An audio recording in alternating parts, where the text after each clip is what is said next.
How we going, folks? Welcome back to the Nightmare Cabin. I'm doing a follow-up video on the Nevermore news that was announced the other day. During that video even, I pondered whether or not Jim Shepherd would be involved. And I asked in that video whether or not he'd been asked or approached about the reunion, reboot, whatever you want to call it. And the short answer's no, it seems. It seems like this has put the cat amongst the pigeons, and a bit of dirty laundry has been aired. So I thought I'd just go through the statements that have been released and carry on really discussing it, since I did a video the other day about it.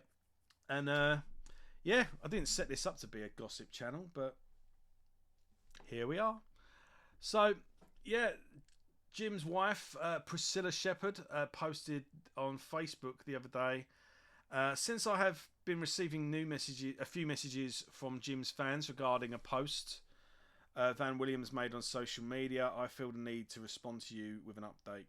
Jim was never contacted about Van's plans with Jeff using the Nevermore name. I'm sorry you think James is involved. We do not know about their plans. It's completely disrespectful of them to use the name Nevermore without consulting Jim Shepherd, as he is one of the founders of the band. We are waiting for clarification on this alleged project and will proceed from there. Whether or not clarification comes from them, no further comment for now. Thank you. So, there's been a response since then. Pretty long post actually. So there's an open letter from Van and Jeff. For those that don't know, Van Williams is the drummer and Jeff Loomis is the guitarist of Nevermore. They've decided to reboot the band without the founding member, bassist Jim Shepherd, and of course this will be replacing their singer Warrell Dane, who is sadly no longer with us. And I think that's the bone of contention for most people. Most people see him as irreplaceable. And in fairness, they've got a point. I'm on the fence at the moment. I'm of the opinion it can be done, but they've it's a narrow road to walk and a pretty high mountain to climb. Although it can be done, the odds are stacked against them. But I'm keeping an open mind for now. So, an open letter from Van and Jeff. So the Nevermore teaser has sparked a lot of positivity and some expected negativity. Let me, Van, address the negative first. Some people think it's disrespectful not to involve Jim or inform him of our plans, but those who feel that way don't know the history of the band or the behind the scenes dynamics that led to this decision. While it may not have been the most ideal approach, the reality is there hasn't been communication with Jim in years.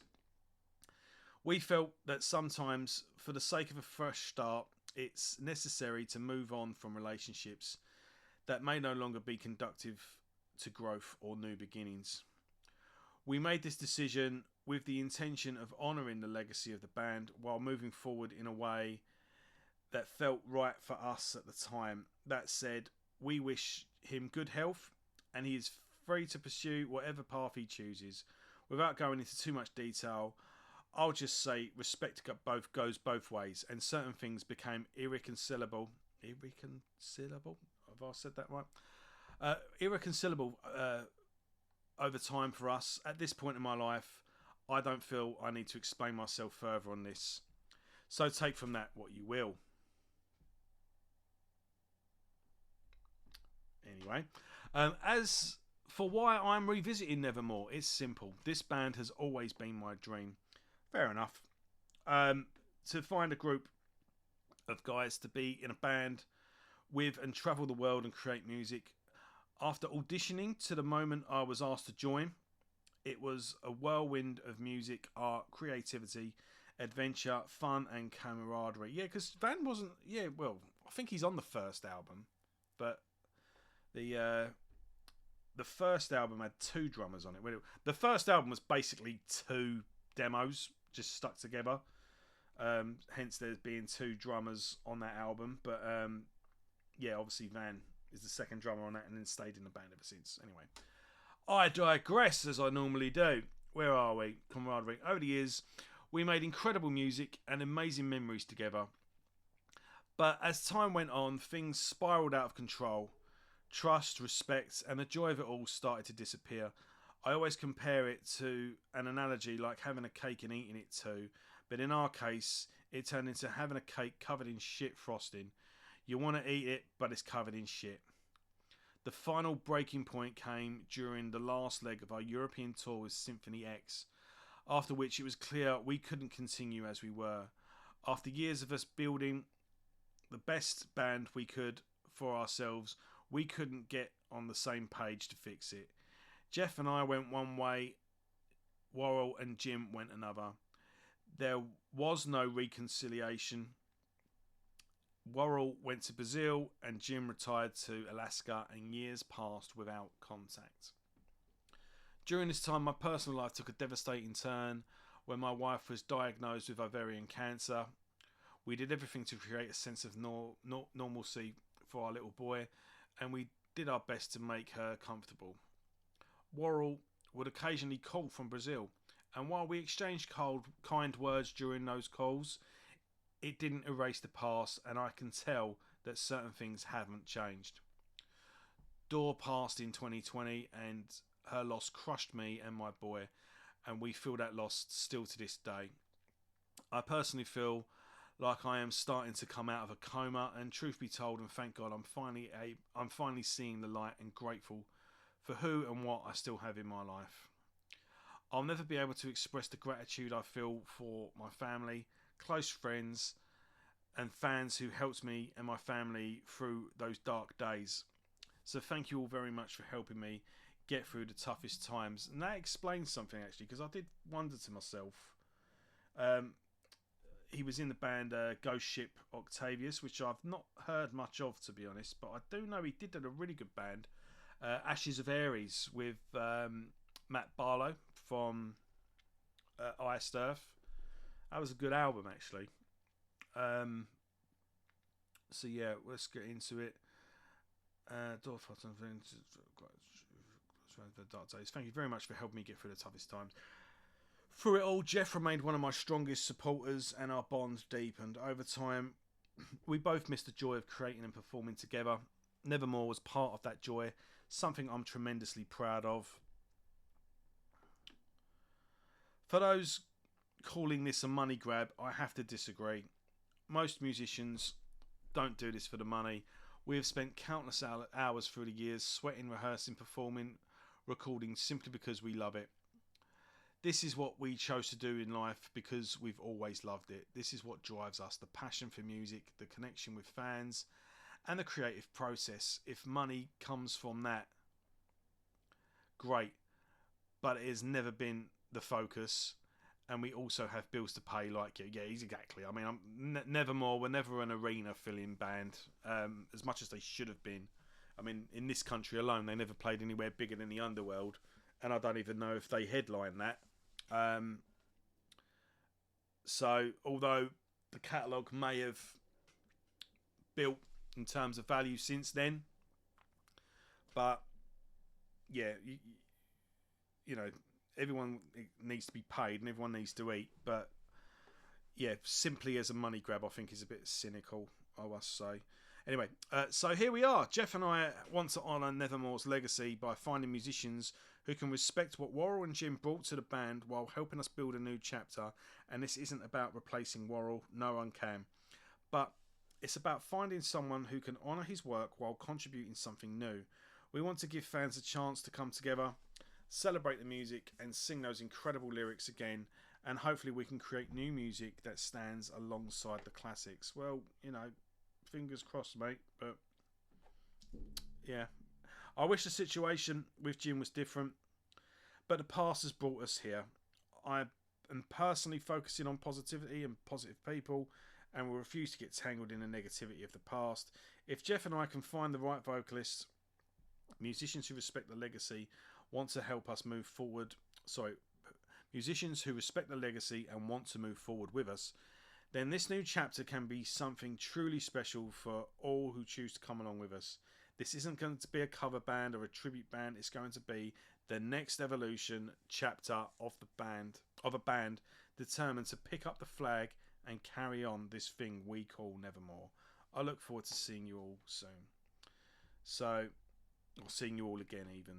And that's from Van. And then Jeff Loomis follows it up with, I couldn't agree more with Van's statement. This has obviously been a lot of ups and downs with Nevermore's past history. I like to just remember the good ones while carrying the torch with Van and yet another level of the band.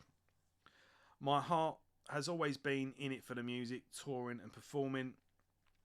I've had great times playing with other musicians these past 10 years, but Nevermore has and will always be my personal portal to some of the best music I've ever done and created. Well, he's not wrong there, is he?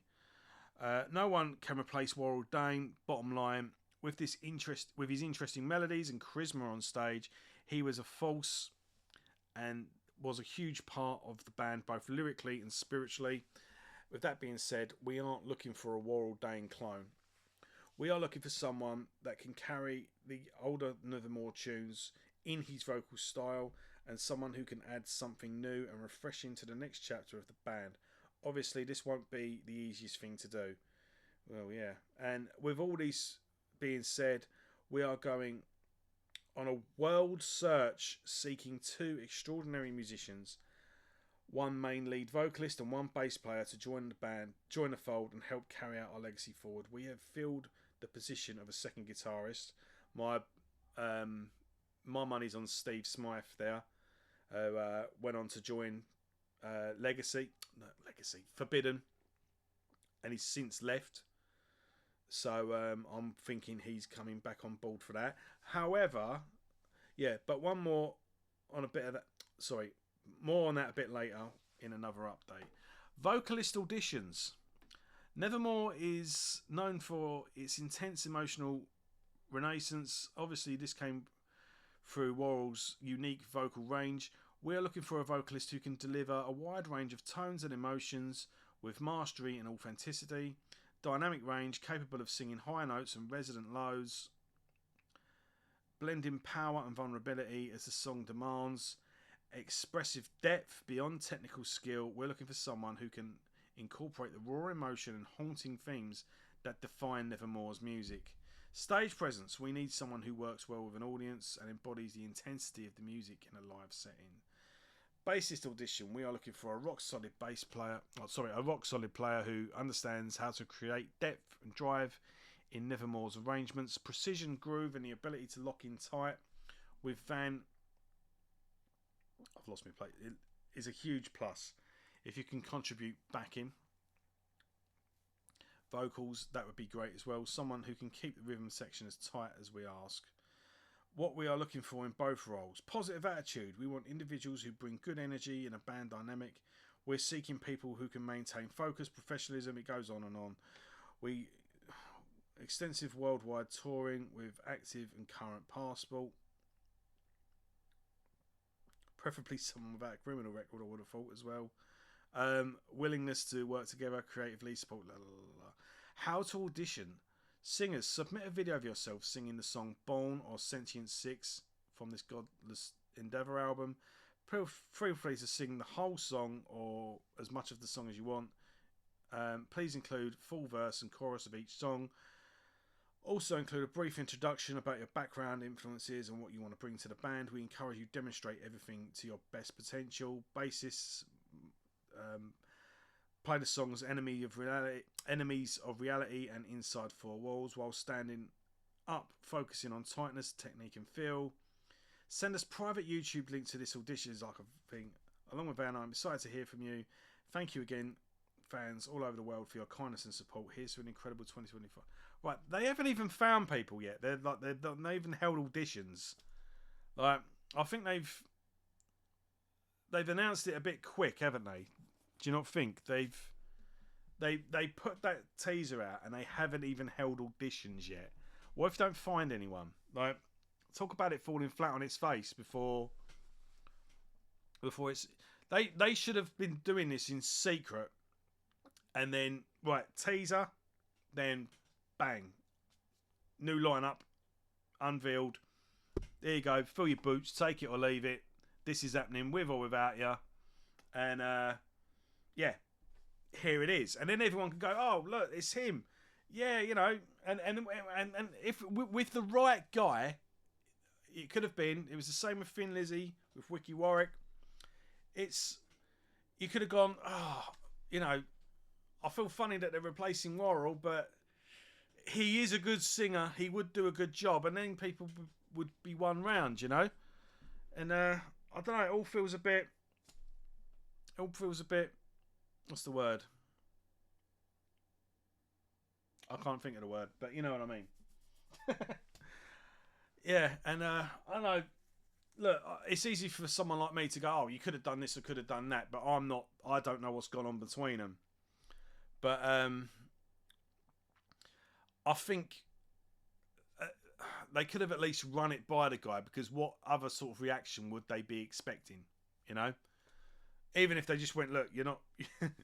We're doing it. Can you at least give us our blessing? You know as well as you know. They could have just gone, look, we want to give this another crack. You know as well as we do. If you come on board, all we're going to do is row. But can you at least give us a blessing? Or I don't know. This is happening, especially here from us first. I suppose that could have helped, but I don't know. It can be done.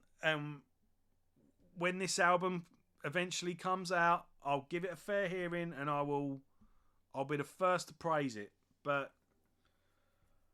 I don't know. It just all seems a bit skew-whiff, doesn't it? It's I don't know.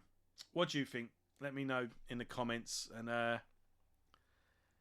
yeah, hope for the best, but prepare for the worst in this one.